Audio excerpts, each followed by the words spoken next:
country and made it a felony for Americans to own gold, well, what about foreigners? You know, legal tender laws weren't can't be enforced there.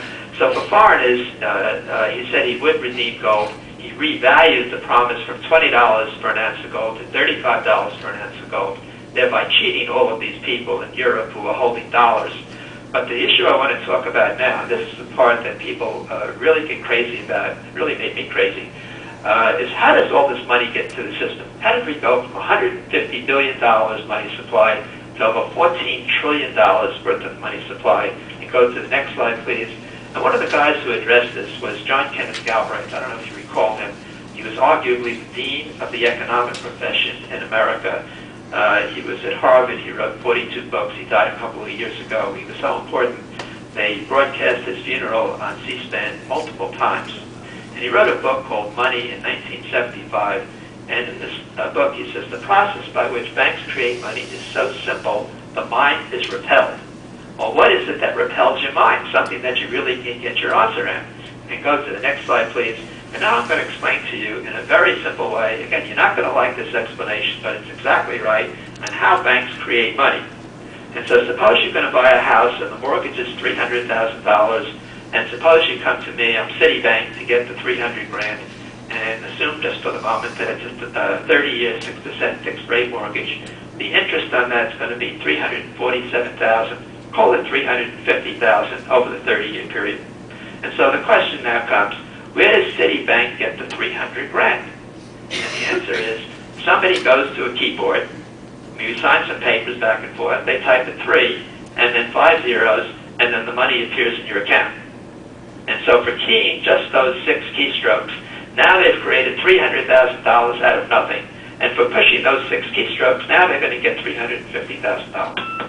Now, if that loan wasn't for $300,000, say it was for $3 million for a commercial building, on which they would get $3.5 million in interest, what do they have to do to get the extra money? And all they have to do is hit the 0 key one more time. And if it was, say, a $30 million loan, say, to the Philippines, for which they would get $35 million in interest, what do they have to do to get the extra $34 million? Well, all they have to do is hit the 0 key one more time. And this is just simply outrageous. This can't possibly be something that, you know, our elected representatives would pass if people understood how this worked. Now, this is not a secret. Go to the next slide, please. And up to slide number 54. The Federal Reserve admits to this. And so the Federal Reserve has something called the Public Information Department. In my view, it's like Joseph Goebbels' Ministry of Propaganda, where they print hundreds of pamphlets, little magazines, cassettes, tapes, CDs, mostly to somehow legitimatize what they do. But in 2 of these publications, one is called Money, the other is called the Federal Reserve Today, they explain this business of money creation, and they tell you right out, money exists simply as a bookkeeping entry in a bank. So folks, you work all your life or whatnot, you do everything, and all of everything you've done, it's all in a bookkeeping entry in the bank. And then in a more erudite publication called the Federal Reserve Today, they explain the process. They say if a bank makes a loan, credits the checking account of the borrower, this creates new money in the form of additional checkable deposits for the borrower. That's it. And go to the next slide, please. And the fact now that we're talking about trillions ought to be a tip-off to you, because this is a number range that was reserved for astronomy. Now, on the face of it, you might say to yourself, well, what's the real problem with this? You weren't coerced into getting your mortgage. You wanted your mortgage. You got your $300,000. The bank makes money. It looks like a win-win situation. Well, it is a win-win situation for the bank and yourself on the face of it, but there's another element here, and here's where this really gets interesting, folks. So go to the next slide, please, slide 56. When the bank creates money out of nothing, it depreciates, dilutes the purchasing power of money that exists. And much more importantly, it dilutes, depreciates the purchasing power of money that's been promised for future payment. Now, this is a chart showing the depreciation of the dollar. The data comes from the Federal Reserve. It's based on the Consumer Price Index, which is understated. If they kept it honest, in my view, Consumer Price Index, the depreciation would be much more. But according to the Federal Reserve, our dollar has lost 90% of its purchasing power since 1949. Now, to a very large extent, our money is stored labor. You go to work, you get paid, and you expect to use that money for purchasing later. If the money depreciates, you've lost your labor. And so one of the groups that was really big on this, again, throughout the whole 19th century, again, the American labor movement, and they said, we want money that doesn't depreciate at home or abroad. Why should we have money that depreciates? And you'll see in just a minute who the beneficiaries of this are. And the amount of wealth, by the way, that's been transferred to the financial sector, not just in America, but all over the world, is unfathomable. But this also has had an incredibly detrimental effect on our country. And go to the next slide, please. We're up to slide 57. This is the price level in the United States from 1800 to 2006. The data for this chart, again, comes from the Federal Reserve Bank of Dallas. And as you can see, from the year 1800 up until around 1950 or thereabouts, the price level in this country was fairly stable. You had a couple of blips during wartime, but basically it was stable during that whole period. Now, the first dotted line, that is when Roosevelt seized the gold. The second dotted line, the shaded area to the right, that's when Nixon broke the last tie to gold. And look what's happened to the price level in the United States.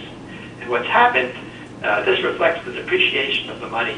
What's happened is that the United States has become an expensive place to do business. So back in the early 1970s, as the price level here increased, labor-intensive manufacturing started to leave America. So one of the first industries to leave was garment manufacturing, and then shoe manufacturing. Today, there's only one shoe factory left in the whole country. It's Allen Nesbitt, they're in the Northeast. Mr. Parks, I want to interrupt you for just a minute here. We have about 30 minutes remaining for this hearing. I just want to point that out to the sponsor. If you want to proceed with this presentation, again, you've got several people here that would like to testify. So, okay. Mr. Chairman, Mr. Chairman, the people that are here, I believe, unless I'm mistaken, are here just in physical support. Unless there's someone who'd like to raise their hand, if this is, they're worried about not being. I think we'll just proceed. Thank you, Representative Wagner. Mr. Parks.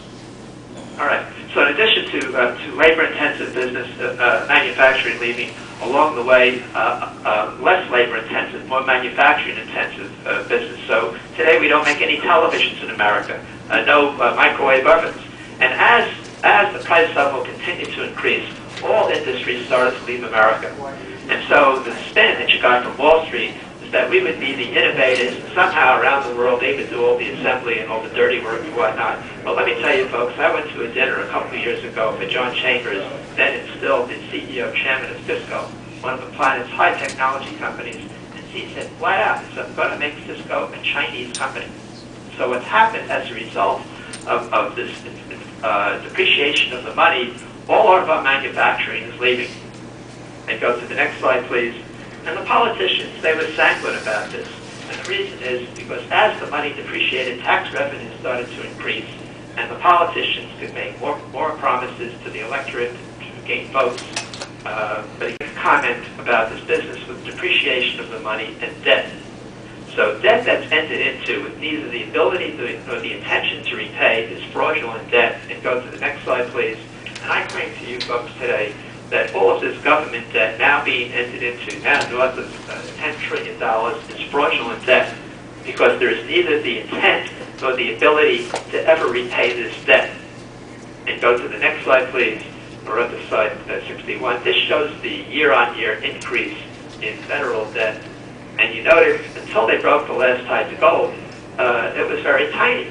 But after they broke the last tie to gold, now they're depreciating the purchasing power greatly. And again, when they depreciate the purchasing power of money, think of your pension, think of your Social Security, think of any annuities, think of any money that's been promised to you. All of that goes away. And again, go to the next slide, please. This comes from the Federal Reserve Flow of Funds report. It shows the total debt in the United States is now north of $52 trillion. Well, what's the collateral for all this debt? And again, look how it exploded after the last tie to gold was broken. Turns out that the bulk of the collateral is real estate. And as you know, real estate is melting away. So we're going to have defaults in this country, not $700 billion or $1 trillion. My guess it's going to be in the tens of trillions of dollars, and this is all over the planet. And now I want to go to something, go to the next slide, please.